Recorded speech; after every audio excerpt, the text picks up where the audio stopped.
Hola amigos, somos César y Pamela, con cesarypamela.com. y vamos a empezar una serie los domingos donde quiero hablarte cómo ayudarte para analizar la situación espiritual en la que te encuentras. ¿Por qué es eso importante? ¿Estás confundido? ¿Te sientes culpable? ¿O sientes que hay una contradicción en tu vida?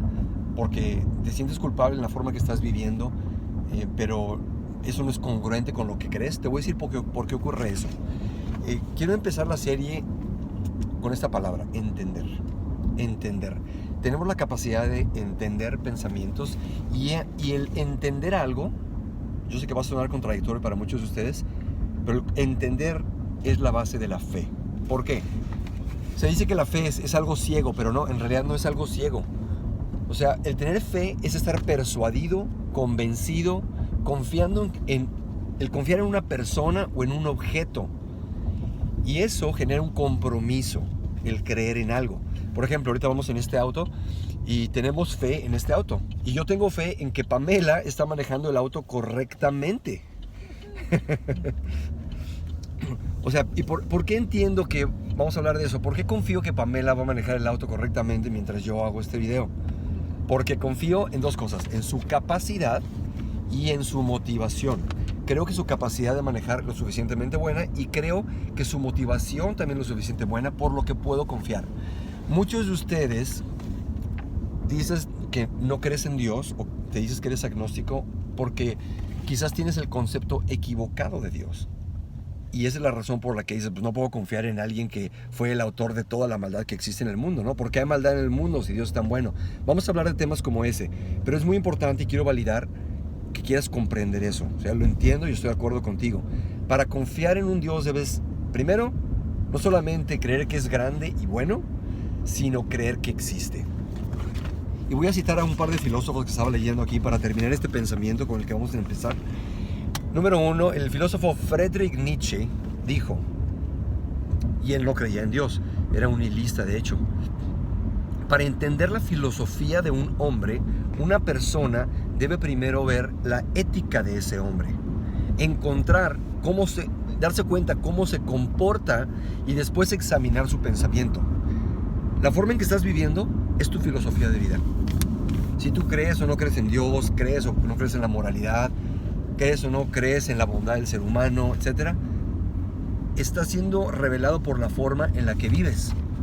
Pero quizás tu forma de creer es opuesta a lo que en realidad tú estás viviendo. Y ahí viene esa contradicción que genera esa confusión, esa culpa y ese vacío que sientes.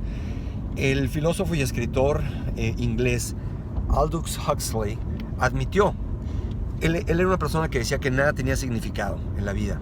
Él no creía en Dios tampoco. Yo tenía motivos por no querer que el mundo tuviera significado. Consecuentemente asumí que no lo tenía. Y pude, sin mucha dificultad, encontrar razones satisfactorias para esa asunción.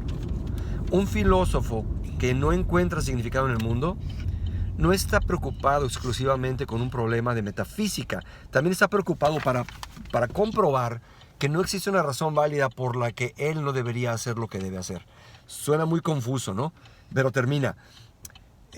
Para mí, la filosofía de que no hay significado fue un instrumento de liberación, sexualmente y políticamente.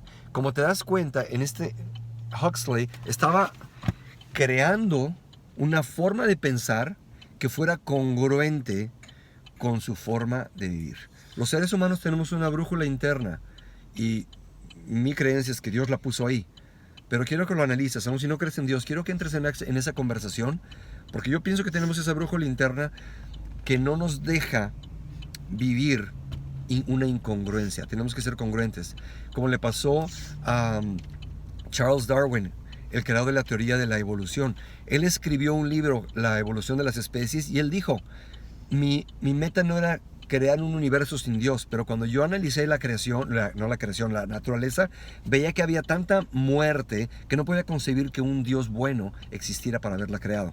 También su hija se murió durante su niñez y fue algo que lo hizo dudar y trató de encontrar una explicación de por qué había un mundo tal. Y él dijo, la conclusión fue que no había un creador. Bueno, te invito a que entres en estas reflexiones que vamos a empezar hoy para que tú puedas ser consistente con tu forma de vivir, que seas congruente y que dejes un legado, no un legado de confusión, sino un legado de congruencia contigo, con la gente que te rodea, para que puedas tener un impacto positivo en todo lo que haces y para que puedas vivir de acuerdo a la verdad. La verdad existe y debemos ser congruentes con ella. Muy bien, nos vemos.